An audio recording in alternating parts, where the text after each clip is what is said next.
Assalamualaikum warahmatullahi wabarakatuh. Selamat pagi, berjumpa kembali bersama saya Ayu Yuliaya. Saya akan menemani Anda selama 30 menit ke depan dalam Kabar Berita Pagi. Kabar berita utama pagi ini adalah mengenai Presiden tinjau perluasan Bandara Samratulangi dan Marciana Norman pimpin KONI tahun 2019-2023. Langsung saja, mari jelang selengkapnya dalam Kabar Berita Pagi. BPBD Provinsi Aceh ajak seluruh elemen jaga hutan.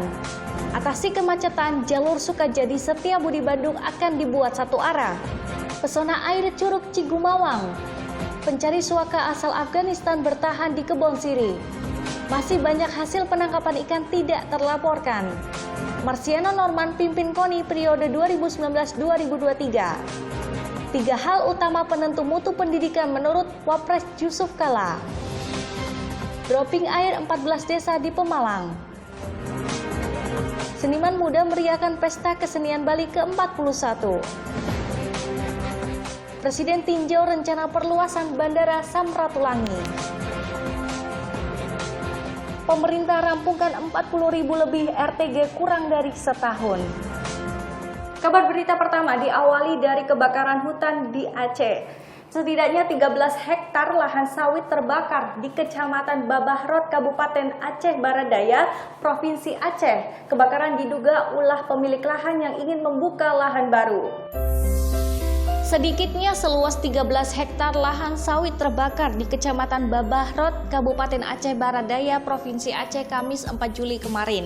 Selain di Kabupaten Aceh Barat Daya, 3 kabupaten lain di wilayah barat juga mengalami kebakaran hutan dengan luas bervariasi, yakni seperti di wilayah Aceh Besar, Aceh Barat, dan Nagan Raya.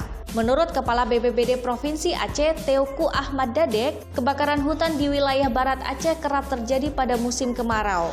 Kebakaran dipicu oleh pemilik lahan yang membuka lahan-lahan baru. Sejauh ini aparat kepolisian, TNI, BPBD, dan warga masih melakukan pemadaman di wilayah-wilayah terjadinya kebakaran hutan. Kepala BPBD Provinsi Aceh mengharapkan partisipasi seluruh elemen dalam menjaga hutan, termasuk warga agar sesegera mungkin melaporkan kepada pihak berwajib jika terjadi kebakaran hutan. Pada seluruh Babinsa, Babin Kantikmas, juga para KPH dan juga kepada seluruh anggota BPBD untuk meningkatkan patroli ke tempat-tempat yang berpotensi untuk terjadinya kebakaran lahan dan hutan.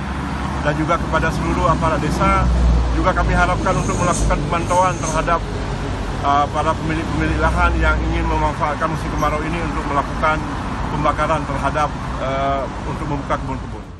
Berbagai upaya telah dilakukan pemerintah, mulai dari pencegahan, penegakan hukum hingga penanganan secara masif. Akan tetapi bencana tetap saja kembali terulang. Dari Banda Aceh, TTV mengabarkan. Beralih ke Bandung, Jawa Barat.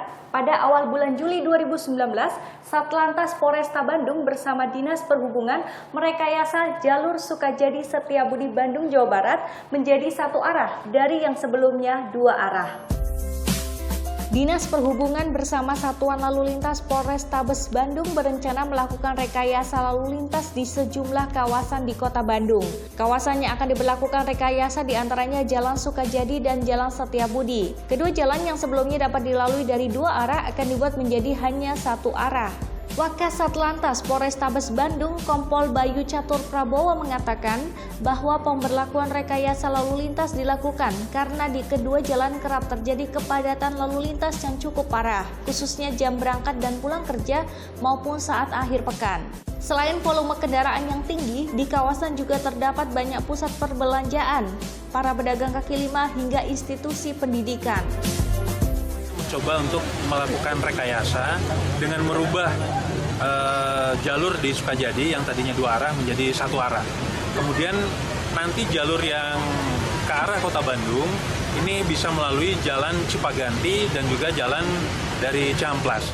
Rekayasa lalu lintas dimulai dengan kendaraan yang hendak menuju arah Lembang diharuskan melewati Jalan Sukajadi. Sementara dari arah sebaliknya menuju Kota Bandung akan diarahkan ke Jalan Setiabudi untuk selanjutnya menuju arah Cihamplas. Rekayasa lalu lintas diharapkan mampu mengurangi kemacetan hingga 70%. Dari Kota Bandung, Jawa Barat, TTV mengabarkan. Beralih dari Jawa Barat ke Banten. Selama ini, kawasan Banten, khususnya Kabupaten Serang, lebih dikenal dengan wisata pantainya. Namun, ternyata di sana juga terdapat air terjun Curug Cigumawang. Dengan jarak tempuh 15 menit, kita sudah bisa sampai ke lokasi Curug Cigumawang. Jalan terjal berliku dengan medan berbukit memang cukup melelahkan untuk bisa menembus hutan. Namun, setelah 15 menit perjalanan, lelah akan terbayar saat terdengar suara kucuran dan gemericik yang berasal dari air terjun Curug Cigumawang. Sensasi keindahan alam yang ada di Kecamatan Padarincang, Kabupaten Serang membuat tidak sedikit pengunjung yang langsung mencoba berendam merasakan segarnya percikan air pegunungan. Terus mengalir dan berjatuhan dari atas bukit. Keberadaan air terjun Curug Cigumawang seolah membantah anggapan selama ini bahwa kawasan Banten, utamanya Kabupaten Serang, lebih dikenal dengan wisata pantainya.